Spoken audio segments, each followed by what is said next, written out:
बिस्मिल्लाहिर्रहमानिर्रहीम। Dear students, अस्सलाम वालेकुम। इस वीडियो में स्ट्रक्चर के कुछ और फीचर्स मैं आपको बताने जा रहा हूँ। ये स्ट्रक्चर पर हम फर्दर जो है यानी कौन से ऑपरेशंस हम कर सकते हैं। तो इस सिलसिले में like we can initialize array, so similarly we can initialize structure variable as well। ठीक है, तो स्ट्रक्चर इनिशियलाइजेशन के लिए यानी ये स्ट्रक्चर लास्ट जो एग्जांपल हमने शुरू की थी पार्ट की, एक स्ट्रक्चर हमने बनाया था पार्ट के नाम से, और इसमें मेंबर्स हैं मॉडल नंबर, पार्ट नंबर और कास्ट। मॉडल नंबर और पार्ट नंबर के डेटा टाइप हैं इंटीजर और कास्ट का डेटा टाइप है फ्लोट। फिर हमने जो है स्ट्रक्चर का एक वेरिएबल बनाया, जिस तरह हम प्रिमिटिव डेटा टाइप्स के वेरिएबल्स बनाते हैं, इंट के, फ्लोट के और चार के, तो इसी तरह हम स्ट्रक्चर के भी वेरिएबल बना सकते हैं। फॉर एग्जांपल मैं पार्ट का एक वेरिएबल बनाना चाहता हूँ, तो P1 सही है। तो ये जो है ये मेमोरी में ये हमारे पास लास्ट मैंने कुछ इस तरह से एक्सप्लेन किया था। ये देखिए आपको ये नज़र आ रहा है कि मेमोरी में जब भी हम जो है पार्ट P1 कर देते हैं तो मेमोरी में P1 के नाम से जो है ये एक वेरिएबल बन जाता है। और चूंकि पार्ट के अंदर जो है तीन मेंबर्स हैं MN, PN और कास्ट, तो MN, PN और कास्ट के नाम से वेरिएबल्स बन जाते हैं, मेंबर्स बन जाते हैं, एम्प्टी होते हैं। ये बाद में हमने वैल्यूज असाइन की थी। तो इसी तरह हमारे पास जो है हम बाद में इनको वैल्यूज दे सकते हैं, जिस तरह p1.mn, so it will access this location और it will be assigned value 100। ठीक है, सो यहाँ पर मैं जो है ये नहीं सिर्फ वेरिएबल डिक्लेयर नहीं करता बल्कि इसको इनिशियलाइज भी करता हूँ। इनिशियलाइजेशन के लिए आप कर्ली ब्रेसेस को यूज़ करेंगे और फर्स्ट मेंबर को वैल्यू पास कर देंगे। फॉर एग्जांपल मॉडल नंबर है 200, ठीक है, और हमारे पास है पार्ट नंबर है हमारे पास 1, ठीक है, और कास्ट है हमारे पास ये 34.3, so this is the cost. ठीक है, और ये मैंने इनिशियलाइज किया उनके स्ट्रक्चर में जितने भी मेंबर्स हैं उनकी वैल्यूज़ को मैंने सेपरेट किया by comma, and they are enclosed in curly braces और that ends with a semicolon.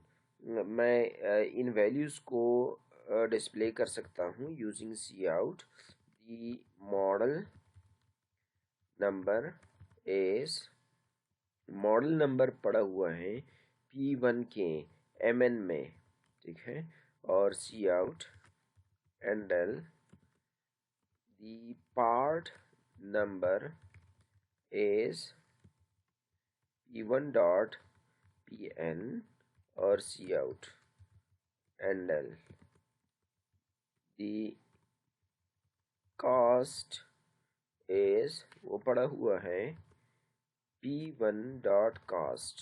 Cast को हम डायरेक्टली एक्सेस नहीं कर सकते, कास्ट है P1 वेरिएबल का मेंबर, सही है। तो उसको एक्सेस करने के लिए हमने यूज़ किया उसके वेरिएबल का नाम और उसके बाद मेंबर का नाम। ठीक है, this is very clear. This is part of, this is part of, ये हिस्सा है, किसका हिस्सा है? P1 का हिस्सा है। P1 के तीन मेंबर्स हैं, तीन कंपोनेंट्स हैं, सो हर कंपोनेंट को P1 के हर कंपोनेंट को एक्सेस करने के लिए हम P1 को यूज़ करेंगे। अगर हमने दूसरा पार्ट बनाया P2 के नाम से, तो चूंकि P1 के भी तीन पार्ट्स हैं MN, PN और कास्ट, और P2 के भी तीन पार्ट्स होंगे MN, PN और कास्ट, सो दोनों में डिफरेंशिएट करने के लिए हम क्या करेंगे, यानी अगर हम MN P2 का एक्सेस करना चाहते हैं तो P2.MN, तो कंपाइलर को पता चलेगा कि ये MN किसका है और ये MN किसका है, दोनों में डिफरेंट वैल्यूज़ होंगी, लेकिन वो कौन से MN को एक्सेस करेगा? डॉट से पहले जिस जो वेरिएबल हमने यूज़ किया उसका MN जो है वो एक्सेस करेगा। तो आप 100 वेरिएबल्स भी बना सकते हैं और तमाम के MN की वैल्यूज़ डिफरेंट होंगी। ठीक है, तो ये हम जो है यानी इस तरह से हम स्ट्रक्चर वेरिएबल्स को इनिशियलाइज कर सकते हैं। हम प्रोग्राम को सेव करते हैं और इसको कंपाइल एंड रन कर लें, we will get 201 and 34.3। तो हमने इनिशियलाइज किया, स्ट्रक्चर वेरिएबल को इनिशियलाइज किया। तो ये तरीकाकार है इनिशियलाइजेशन। एक स्ट्रक्चर का एक और फीचर है कि आप जो है कोई पार्ट बनाएं, P2 फॉर एग्जांपल, और इसको आप इनिशियलाइज नहीं करते, लेकिन इसको आप जो है इसी स्ट्रक्चर का कोई और वेरिएबल आप इसको असाइन कर देते हैं। तो क्या होता है कि आपके पास जो है यानी मेंबर बाय मेंबर जो है वो कॉपी हो जाती है। ठीक है, ये मैं आपको बताऊं यहाँ पर, यानी P1 इज इक्वल टू, अगर आप करते हैं इस तरह, मिसाल के तौर पे P2 पार्ट का आपने एक वेरिएबल बनाया P2 के नाम से, उसको आपने इनिशियलाइज भी नहीं किया और उसमें वैल्यूज भी असाइन नहीं की। आप चाहते हैं कि P1 जो है एग्जैक्टली P2 जो है एग्जैक्टली P1 की तरह है, सही है, यानी उनके तमाम जो है यानी मेंबर्स की वैल्यूज जो है वो P1 की तरह है। तो आप कर सकते हैं कि P2 is equal to P1, तो P1 का मेंबर Mn वो कॉपी हो जाएगा P2 के Mn मेंबर में, तो इसमें आ जाएगा 100। ठीक है, मिसाल के तौर पे यहाँ पर P1 के Mn में 100 है और P1 के Pn में आपके पास जो है 1001 है, तो वो P2 के Pn में आ जाएगा 1001, 1000 और 1, और P1 के कास्ट में 10.5 है, सो P2 के कास्ट में ये 10.5 आ जाएगा। ठीक है, तो ये मेंबर बाय मेंबर कॉपी हो जाएगी, लेकिन ये तभी हो सकता है कि आप के दोनों वेरिएबल्स एक ही स्ट्रक्चर के हों, यानी उनके मेंबर्स जो हैं वो सेम ही हो, उनके डेटा टाइप सेम हो, उनकी जो है नंबर ऑफ मेंबर्स जो हैं वो सेम हो, तब ये जो है यानी हम असाइनमेंट कर सकते हैं एक वेरिएबल को दूसरे वेरिएबल को तब असाइन कर सकते हैं if both the variables belong to the same structure.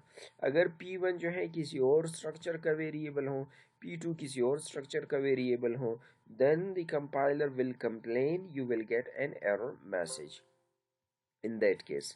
ठीक है, तो देखते हैं कि अगर हम जो है यानी ये करने P2 is equal to P1 तो फिर क्या होता है।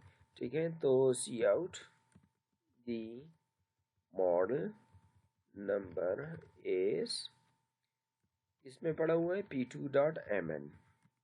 ठीक है, और इसको मैं कॉपी कर लेता हूँ बिकॉज स्टेटमेंट्स आर सेम, और यहाँ पर जो है यानी P2 और यहाँ पर P2। ठीक है, तो जी